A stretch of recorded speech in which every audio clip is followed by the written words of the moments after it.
Hello friends, welcome back Spain நியூஸான நண்பர்களே. இன்றைக்கி இந்த வீடியோவில் மிக முக்கியமான ஒரு ஆன்மீக பரிகாரத்தை தான் அதிரடியாக இந்த வீடியோவில் பார்க்க போகிறோம்.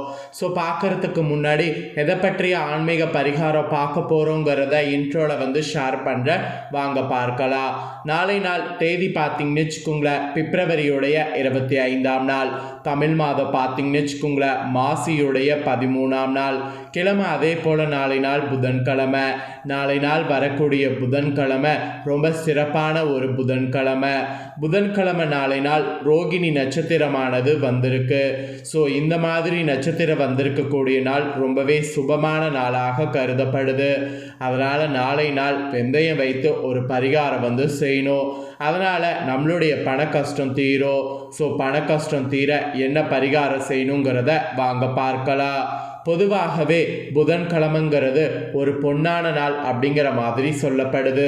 சாஸ்திரத்திலே ஒரு பழமொழி இருக்கு, பொன் கிடைத்தாலும் புதன் கிடைக்காதுன்னு. அந்த பழமொழிக்கேற்ப புதன்கிழமை ஒரு சிறப்பான நாளாக அமையிருது. ஸோ இந்த மாதிரி இந்த புதன்கிழமையில் சில முக்கியமான நட்சத்திரம் சேர்ந்து வரும்போது அந்த கிழமை இன்னும் சிறப்பு பெறுது.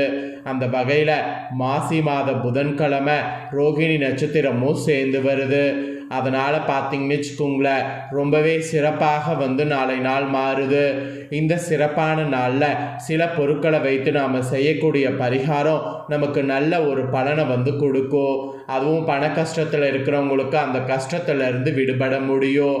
அதனால தான் இந்த நாளை பயன்படுத்தி இந்த பரிகாரம் செய்யணும் என்பதை இவ்வளோ தூரம் உங்களுக்கு ஷேர் பண்ணுறேன். ஸோ இப்போ நான் இந்த வீடியோவில் சொல்லக்கூடிய அந்த ஆன்மீக பரிகாரத்தை தெரிஞ்சுக்குங்க. மறக்காமல் இந்த பரிகாரத்தை செய்யுங்க.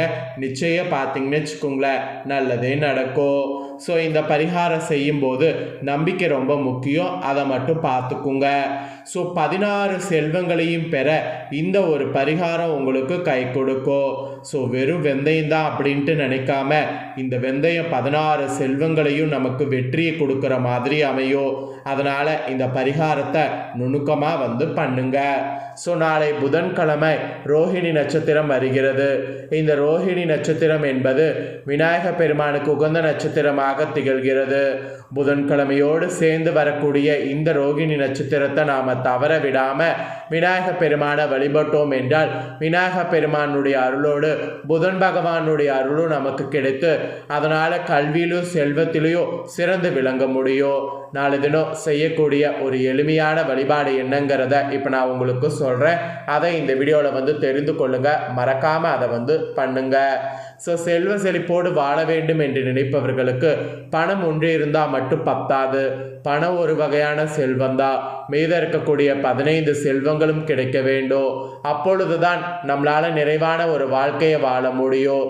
இப்படி 16 செல்வங்களையும் ஒரு சேர பெறுவதற்கு முருக பெருமான் அப்புறம் விநாயக பெருமான் இவங்களெல்லாம் வழிபாடு செய்கிறது நல்லது. அதில் விநாயக பெருமானுக்கு உகந்த ரோகிணி நட்சத்திரம் நாளை நாள் வர்றதுனால மிகவும் எளிமையான முறையில் வழிபாடு செய்யணும். அதுவும் விநாயக பெருமானுக்குரிய புதன்கிழமை நாளை நாள் வருவது ரொம்ப விசேஷம்.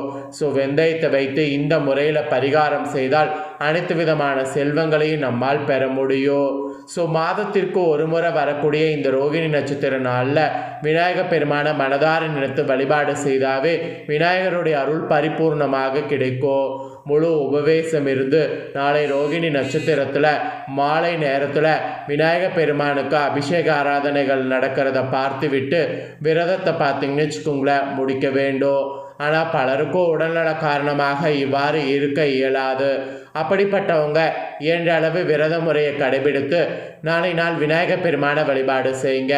புதன்கிழமை நாளை நாள் காலையில் எழுந்து சுத்தமாக குளித்து முடித்திருங்க. விநாயக பெருமான் படத்தை சுத்தம் செய்து அவருக்கு சந்தன குங்குமம் வைத்து மஞ்சள் நிற மலகரால் அலங்காரம் செய்து கொள்ளுங்க. பிறகு அவருக்கு உகந்த அந்த அருகம்புள்ள வைங்க. அதோடு அவருக்கு உகந்த பாடல்களை பாராயணம் செய்து கொள்ளுங்க. நாலு தினம் விநாயக பெருமான் ஆலயத்திற்கு சென்று அவருக்கு நெய்தீபமும் ஏற்றி வழிபாடு செய்யுங்க. மாலை நேரத்தில் வீட்டில் விநாயக பெருமான் சிலைக்கோ அல்லது விநாயக பெருமான் ஃபோட்டோக்கோ உங்களால் என்ற அபிஷேகங்களை செய்து மலர்களால் அர்ச்சனை செய்யுங்க. அர்ச்சனை செய்து முடித்துவிட்டு விநாயகர் பெருமானுக்கு முன்பாக ஒரு கோலம் போட்டு அதில் 5 விளக்குகளில் நெய் ஊற்றி தீபம் ஏற்றுங்க. இப்படி தீபம் ஏற்றி முடித்த பிறகு ஒரு சிகப்பு நிற துணியை எடுத்துக்கொள்ளுங்க. அதில் 1 ஸ்பூன் அளவிற்கு வெந்தயத்தை போட்டு அதை ஒரு மூட்டையாக கட்டி உங்களுடைய கையில் வைத்து கொண்டு 16 செல்வங்களும் பெற்று நிறைவான வாழ்க்கை வாழ வேண்டும் என்று விநாயகர் பெருமானை மனதார வழிபாடு செய்யுங்க. அந்த வெந்தயம் முடிச்ச விநாயகர் பெருமான் பாதத்தில் வைத்து விடுங்க. விநாயகர் பெருமானுக்கு ஏதாவது நெய்வேத்தியம் செய்து வழிபாடு செய்யுங்க. கொழுக்கட்டை, சக்கரை பொங்கல், சுண்டல் இந்த மாதிரி எது வேணாலும் வைக்கலாம். நாளை நாள் பார்த்தீங்கன்னு வச்சுக்கோங்களேன், இதை செய்து இரவு முழுவதும் அந்த வெந்தய மூட்டை அப்படியே இருக்கட்டும். மறுநாள் காலையில் எப்பொழுதும் போல் எழுந்து சுத்தமாக குளித்து முடித்து விட்டு அந்த மூட்டையை எடுத்து பணம் சேர்க்கக்கூடிய வைக்கக்கூடிய இடத்துல வைத்து கொள்ளுங்க. ஸோ இந்த முறையில் வெந்தயத்தை மாற்றுறது ரொம்பவே சிறப்பு. ஸோ புதன்கிழமை என்பதால் கண்டிப்பாக பார்த்தீங்கன்னு வச்சுக்கோங்களேன், உங்களுக்கு பொன் கிடைக்கும். இதில் இருக்கக்கூடிய வெந்தயம் அந்த அளவுக்கு பவர்ஃபுல்லாக மாறும்.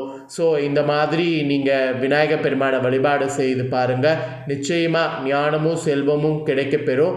மெயினாக 16 செல்வங்களையும் நிறைவாக பெற்று வாழ்க்கையை நலமோடு வாழ முடியும். அதனால் நம்பிக்கையோட இந்த பரிகாரத்தை செய்ய பாருங்கள். இந்த பரிகாரத்தை தொடர்ந்து உங்கள் ராசிக்கு நாளைய புதன்கிழமை என்ன பலன் கிடைக்கும் அப்படிங்கிற ராசி பலனும் சொல்ல போகிறேன். ஃபஸ்ட்டு மேசராசி. மேசராசிக்கு அனுகூல நேர்ந்த நாளாக இருக்கும். நல்ல விஷயங்கள் கைகூடி வரும். நல்லவர் யார் கெட்டவர் யார் என்பதை சரியான நேரத்தில் புரிந்து கொள்வீங்க. எதிரிகளிடமிருந்து விலகி இருப்பீங்க. ஆதாயம் இல்லாமல் ஒரு வேலையை கையில் எடுக்க மாட்டீங்க. நிதி நிலைமை சீராகும் நாள். பணப்பிரச்சனை தீரும் நாள். மன நிம்மதி கிடைக்கும். அப்புறம் ரிஷபராசி. ரிஷபராசியை பொறுத்தவரை கொஞ்சம் அலைச்சல் அதிகமாக இருக்கும். கையில் எடுத்த வேலைகளை சரியாக செய்து முடிக்க முடியாத சூழ்நிலை உருவாக வாய்ப்பு இருக்குது. கவனமாக செயல்படணும். சோம்பேறித்தனம் வேண்டாம். நேரத்தை வீணடிக்க வேண்டாம். குறிக்கோள்ல இருந்து பின்வாங்காமல் சிரமப்படுவது உங்கள் கடமைகளை முடித்து விடுங்க. அப்புறம் மிதுன ராசி. உங்கள் ராசிக்கு வேலை பலம் அதிகமாக இருக்கும். வேலை இரட்டிப்பாகும். வீட்டில் இருக்கக்கூடிய பெண்களுக்கு ஆரோக்கிய சம்பந்தப்பட்ட பிரச்சனைகள் வருவதற்கு வாய்ப்பு இருக்குது. கவனமாக இருக்கணும். நேரத்திற்கு ஆரோக்கியமான சாப்பாடு, தேவையான அளவு தண்ணீர் குடிப்பது நல்லது. டென்ஷனான வேலையை கையில் எடுக்க வேண்டாம். அப்புறம் கடகராசி. கடகராசிக்கு 4 நாள் குழப்பத்திலேயே துவங்க வாய்ப்பு இருக்குது. வேலையில் வியாபாரத்தில் கவனமாக செயல்படணும். நேரத்தை வீணடிக்கக்கூடாது. ஆரோக்கிய சம்மந்தப்பட்ட விஷயத்தில் கவனமாக இருக்கணும். பணம் சம்மந்தப்பட்ட விஷயத்தில் கவனமாக இருக்கணும். கூடுமான வர நீண்ட தூர பயணத்தை தவிர்த்து கொள்ளுங்க. அப்புறம் சிம்மம் ராசி. உங்கள் ராசிக்கு வருமானம் நிறைந்த நாளாக இருக்கும். நீண்ட நாள் சொத்து பிரச்சனை ஒரு முடிவுக்கு வரும். கோர்ட் கேஸ் வழக்குகள் உங்களுக்கு சாதகமாக அமையும். சொத்து சுகம் வாங்கவும் வாய்ப்பு இருக்குது. வேலையில் வியாபாரத்தில் நல்ல முன்னேற்றம் இருக்கும். மன அமைதி கிடைக்கும். அப்புறம் கன்னிராசி. கன்னிராசிக்கு சந்தோஷமாக 4 நாள் துவங்கணும். புதிய நண்பர்கள் அறிமுகம் புது அனுபவத்தை கொடுக்கும். வேலையில் வியாபாரத்தில் நல்ல முன்னேற்றம் இருக்கும். நீண்ட நாள் பிரிந்த உறவுகள் ஒன்று சேரும். கணவன் மனைவிக்குள் ஒற்றுமை அதிகரிக்கும். சுப செலவு ஏற்படும். நீண்ட தூர பயணங்கள் மனதிற்கு அமைதி தரும். அப்புறம் துலாம் ராசி. உங்கள் ராசியை பொறுத்தவரை அளவில்லா மகிழ்ச்சி நிறைந்த நாளாக இருக்கும். எல்லா பிரச்சனைகளையும் எல்லாம் எப்படி சமாளிக்க போகிறோமோ என்று தவித்து வந்த உங்களுக்கு ஒரு விடிவு காலம் பிறக்கும். நிதி நிலைமை சீராகும். தேவையான அளவு கையில் பணம் இருக்கும். இறையருள் நாளை நாள் இனிமையான நாளாக அமையும். அப்புறம் விருச்சகராசி. விருச்சகராசிக்கு வெற்றி வாகை சூடுவீங்க. தெளிவாக சிந்திப்பீங்க. அடுத்தவர்களுக்கு உதவி செய்வீங்க. மாணவர்களுக்கு கல்வியில் ஆர்வம் அதிகரிக்கும். ஆரோக்கிய சம்பந்தப்பட்ட பிரச்சனை நீங்கும். வியாபாரத்தில் புதிய முதலீடுகள் செய்யலாம். வியாபாரத்தை விரிவுபடுத்தலாம். அப்புறம் தனுசு ராசி. தனுசு ராசிக்கு லாபம் நிறைந்த நாளாக இருக்கும். புதிய முதலீடுகளுக்கு முயற்சி செய்யணும். வேலையில் இருந்து வந்த கஷ்டங்கள் விலகும். கணவன் மனைவிக்குள் இருந்து வந்த வாக்குவாதம் சரியாகும். வீட்டுக்கு தேவையான பொன்பொருள் சேர்க்கை இருக்குது. சுப செலவு ஏற்படும். பெண் பிள்ளைகளால் மனமகிழ்ச்சி உண்டு. அப்புறம் மகர ராசி. மகர ராசிக்கு பெயர் புகழ் அந்தஸ்து உயரக்கூடிய நாள். வேலையில் வியாபாரத்தில் எதிர்பாராத முன்னேற்றம் இருக்குது. அதிர்ஷ்ட காற்று உங்கள் பக்கம் வீசும். நீண்ட நாள் பிரச்சனைகளுக்கு ஒரு முற்றுப்புள்ளி வைப்பீங்க. உயர் அதிகாரிகள் ஆதரவு பெறுவீங்க. பயணங்கள் போது மட்டும் கவனமாக இருப்பது நல்லது. அப்புறம் கும்பம் ராசி. கும்பராசிக்கு உங்களுடைய நீண்ட நாள் ஆசைகள் நிறைவேற்றிக் கொள்வீங்க. வேலையில் வியாபாரத்தில் சுறுசுறுப்போடு செயல்படுவீங்க. மனமகிழ்ச்சி நிறைந்த நாளாக இருக்கும். காதல் வெளிப்படும். திருமண வரை செல்லும். மன நிம்மதி கிடைக்கும். இரவு நல்ல தூக்கத்தை பெறுவீங்க. இறைவனுக்கு நன்றி சொல்லுங்க. அப்புறம் மீன ராசிக்கு நாளை நாள் இறக்கப்பட்டு நீங்கள் செய்யக்கூடிய நல்ல காரியங்கள் உங்களுக்கு எதிராக திரும்ப வாய்ப்பு இருக்கு. அடுத்தவர்களை பாவம் பார்ப்பது தவறில்லை, ஆனால் நம்பி ஏமாறக்கூடாது அல்லவா? அதனால் கவனமாக செயல்பட வேண்டும். நீங்கள் மெய் என்று நினைப்பது பொய்யாக இருக்கலாம், பொய் என்று நினைப்பது மெய்யாக இருக்கலாம். நாளை நாள் ஒரு குழப்பத்திலே செல்லும், கவனமாக செயல்பட வேண்டும்.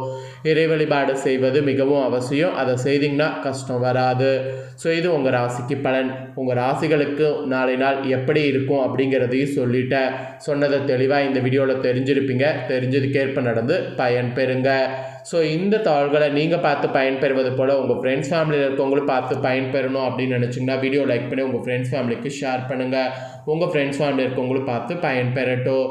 இதே போல் புதிய ஆன்மீக தாள்கள்லாம் தெரிந்து கொள்ள நம்ம சேனலை சப்ஸ்கிரைப் பண்ணி பெல் பண்ண ப்ரெஸ் பண்ணுங்கள். நெக்ஸ்ட் வேறு ஒரு வீடியோவில் உங்களை சந்திக்கிறேன். நன்றி, வணக்கம்.